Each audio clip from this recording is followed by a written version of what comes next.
السلام علیکم ورحمۃ اللہ وبرکاتہ۔ ماہ ذو الحج ایک مبارک مہینہ، ایک ایسا مہینہ جو انوارات و برکات سے بھرا ہوا ہے۔ آج آپ کو ماہ ذو الحج کے بارے میں وہ باتیں پتہ چلے گی جو شاید آپ نے پہلے کبھی سنی ہو۔ آج احادیث نبویہ کے ذریعے، قرآن مجید کے ذریعے اس مہینے کو آپ کے سامنے اجاگر کرتے ہیں۔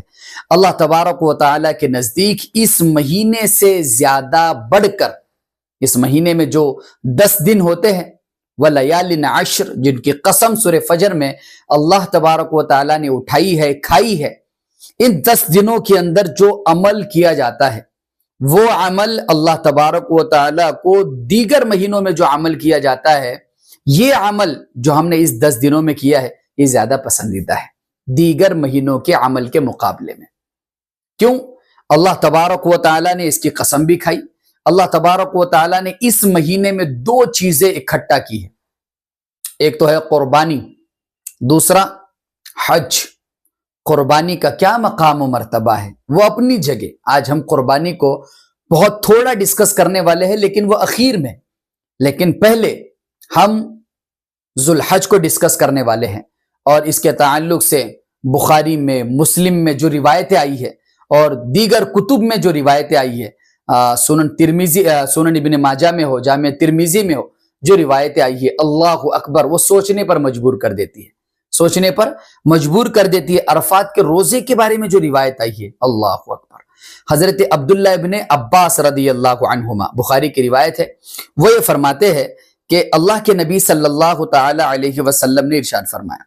اب ہمارے پیارے آقا حضرت محمد الرسول اللہ کیا ارشاد فرما رہے وہ سنیے۔ حضور اقدس صلی اللہ علیہ وسلم نے ارشاد فرمایا، کوئی دن ایسا نہیں ہے، کوئی دن ایسا نہیں ہے جس میں نیک عمل اللہ تعالیٰ کے یہاں ان 10 دنوں کے عمل سے زیادہ محبوب اور پسندیدہ ہو۔ ان 10 دنوں میں جو عمل کیا جائے گا، نمازیں پڑھی جائے گی، دعائیں مانگی جائے گی، فلسطین کے لیے دعائیں کی جائے گی، مسلمانوں کے لیے دعائیں کی جائے گی، وقف کے لیے دعائیں کی جائے گی، CA/NRC کے لیے دعائیں کی جائے گی، اپنے ملک بھارت کے لیے دعائیں کی جائے گی، اور جس بھی چیز کے لیے تم دعا کرو گے اللہ کی ذات سے امید ہے اللہ قبول کرے گا، قبول کرے گا اللہ تبارک و تعالی۔ یقین مضبوط ہونا چاہیے، اور حضور اقدس صلی اللہ علیہ وسلم کا یہ فرمان آپ کو یاد ہونا چاہیے جو حضرت عبداللہ ابن عباس نے فرمایا۔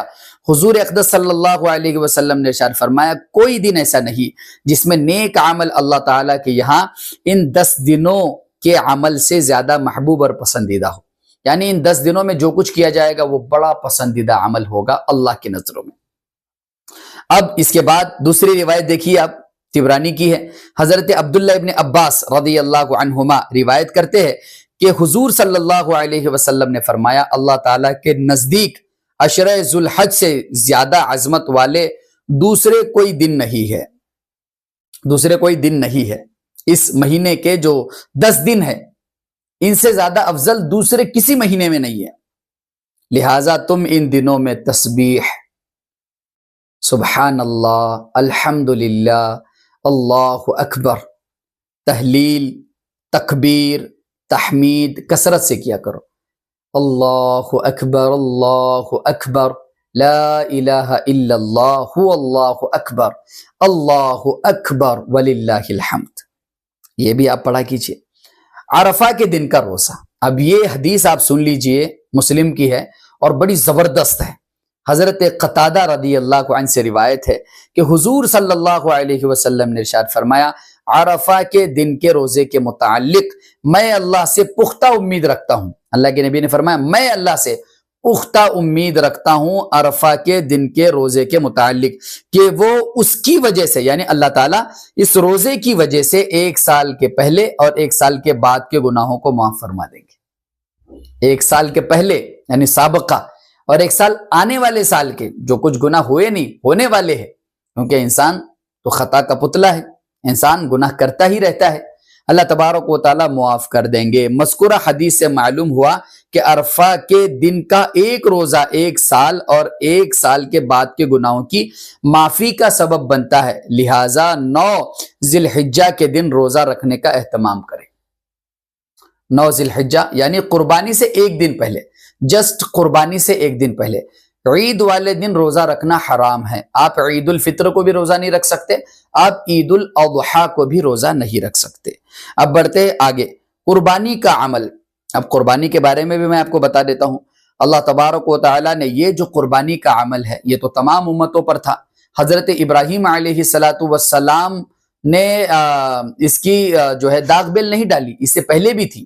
قربانی الگ الگ شکلوں میں کی جاتی تھی, لیکن حضرت ابراہیم علیہ السلام نے جس طرح سے قربانی پیش کی ہے, فلما بلغ معه السعی قال یا بنی انی ارى في المنام انی اذبحك فانظر ماذا ترى قال یا ابت فعل ما تؤمر ستجدنی ان شاء اللہ من الصابرین فلما اسلم وتله للجبین ونادیناه ان یا ابراہیم قد صدقت الرؤیا انا كذلك نجزی المحسنین. سورہ صفات کی یہ آیات اتنی زبردست ہے کہ ہم نے ابراہیم کو خواب میں اپنے بیٹے کو جو دکھایا ہے کہ ابراہیم جب خواب دیکھ رہے ہیں کہ انہوں نے اپنے بیٹے کو ذبح کیا, وہ ذبح کر رہے ہیں, تو اپنے بیٹے کو پوچھتے ہیں کہ اے برخوردار, اے میرے فرزند, اب آپ کا کیا ارادہ ہے, اب آپ کی کیا رائے ہے, جبکہ میں نے یہ خواب آپ کو بتا دیا.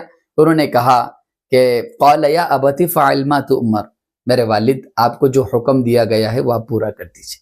یہ قرآن کا جو ترجمہ میں نے کیا ہے وہ ماہواری کیا ہے, یہ لفظ تو لفظ ترجمہ میں نے نہیں کیا, میں نے ڈائریکٹلی آپ کو بات بتلانے کے لیے جو ہے وہ ترجمہ کیا ہے.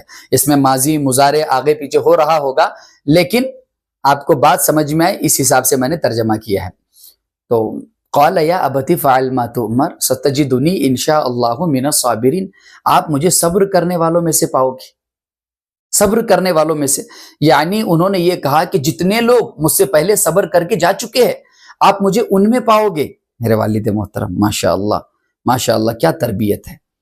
حضرت عبداللہ ابن عمر رضی اللہ عنہما فرماتے ہیں کہ حضور اکرم صلی اللہ علیہ وسلم نے مدینہ منورہ میں 10 سال قیام فرمایا, 10 سال مدینہ منورہ میں قیام فرمایا. اس قیام کے دوران آپ صلی اللہ علیہ وسلم قربانی کرتے رہے. ترمذی کی ہے روایت, حضور اقدس صلی اللہ علیہ وسلم نے مدینہ منورہ کے قیام کے دوران ایک مرتبہ بھی قربانی ترک نہیں کی.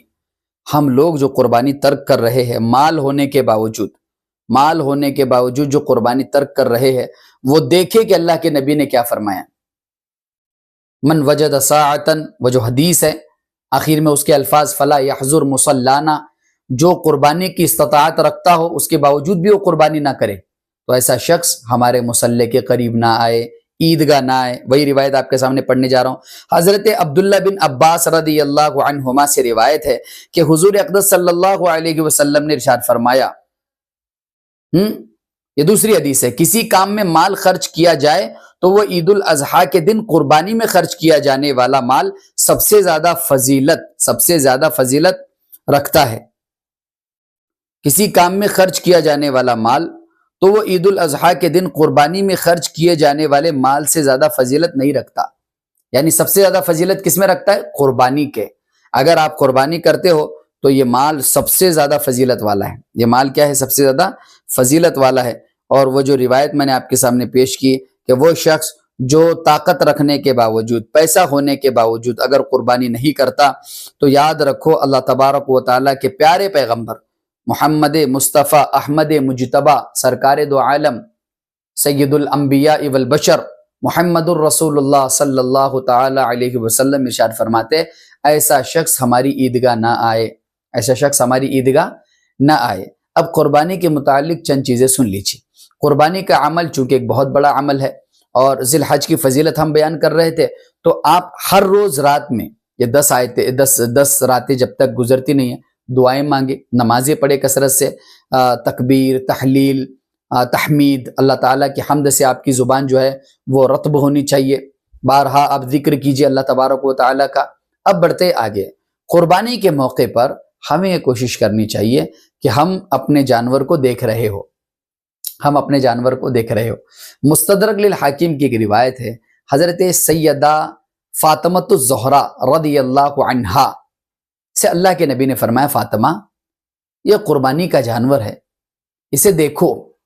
جب تمہارا جانور ذبح ہو رہا ہے تو اسے دیکھو, اس کا خون زمین پر گرنے سے پہلے اللہ تمہارے پچھلے سارے گناہ معاف کر دیتا ہے. آج ہمارے بچے دیکھتے نہیں ہیں, ہمارے گھر کی عورتیں دیکھتی نہیں ہیں جیسے مان لو ایک بہت بڑا جرم عظیم کیا جا رہا ہے، ایسا نہیں ہے.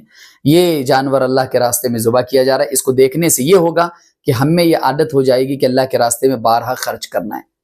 ابھی ہم نے عبداللہ ابن عباس کی روایت وہ سنی، کوئی مال بہتر نہیں ہے، کوئی مال بہتر نہیں ہے سوائے اس مال کے جو عید الاضحیٰ کے موقع پر، یوم النحر کے موقع پر قربانی پر خرچ ہو، یعنی اللہ کے راستے میں اس جانور پر خرچ ہو.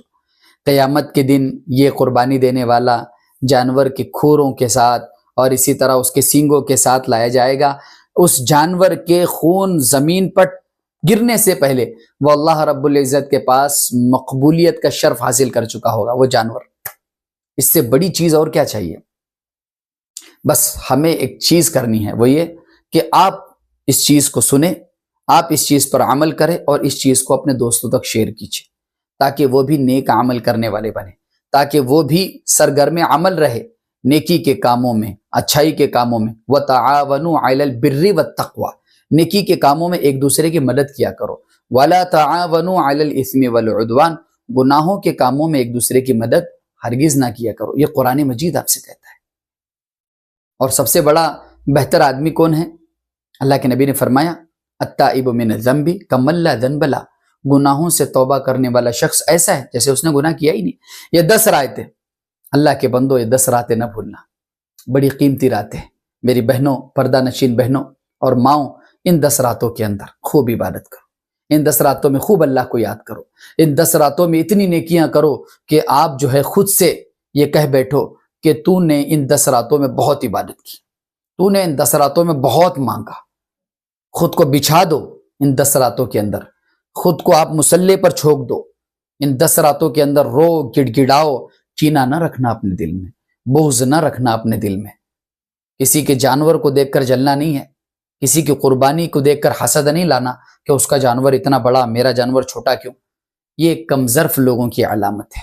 بہرحال ہمارا جو اصل پیغام تھا وہ ذوالحج کے مہینے کی 10 راتیں، 10 دن بڑے شاندار ہے، اس کو گزاریے. 2 عبادتیں اللہ نے جمع کی، ایک عبادت قربانی کی، ایک عبادت جو ہے وہ حج کی. اور یوم عرفہ کا روزہ، یوم عرفہ کے روزے کی فضیلت ایسی ہے کہ جو بندہ یوم عرفہ کے دن روزہ رکھتا ہے اللہ تبارک و تعالیٰ اس کے پچھلے سارے گناہ معاف کر دیتے ہیں اور 1 سال آگے کے بھی گناہ معاف کر دیتے ہیں. تو یوم عرفہ کا روزہ رکھے. یوم عرفہ ہوتا ہے قربانی سے جسٹ 1 دن پہلے، قربانی سے 1 دن پہلے. الگ الگ ملکوں میں الگ الگ دن ہوتا ہے. جیسے سعودی عربیہ میں 1 دن پہلے عید ہوتی ہے، تو جب یہاں پہ عرفہ کا دن ہوگا تو سعودی عربیہ کے اندر جو ہے وہ ان کی عید من رہی ہوگی. یہ بھی سن لیجئے. ویسے علماء کرام کا، صلحاء کرام کا، سلف صالحین کا طریقہ رہا ہے کہ وہ ذوالحج کے مہینے کے 10 راتوں میں، 10 دنوں کے اندر روزہ رکھتے تھے، 10 راتوں میں خوب عبادت کرتے تھے. اگر کوئی رکھنا چاہتا ہے تو رکھے ثواب کی نیت سے، اگر اللہ کا قرب اسے حاصل کرنا ہے تو رکھے. اور اگر کوئی نہیں رکھتا تو اس پر طعنہ تشریح نہ ہو، اسے برا بھلا نہ کہا جائے، کیونکہ ہم پہ رمضان کے روزے فرض ہے اور ہم پر جو ہے یہ روزے جو ہے اتنا زیادہ شد و مت کے ساتھ رکھے نہیں جاتے امت میں. لیکن اگر کوئی عرفہ کا روزہ رکھتا ہے، محرم کے روزے رکھتے ہیں، یوم عاشوراء کا، اور اسی طرح شعبان کے روزے رکھتے ہیں، تو بالکل ایام بیز ہو گیا، پیر و جمعرات کا روزہ ہو گیا، رکھنا چاہیے. اللہ کے نبی کی سنت ہے اور سنت کو اس زمانے میں عمل میں لانا ضروری. اللہ تبارک و تعالی ہم تمام کو عمل کی توفیق دے. السلام علیکم.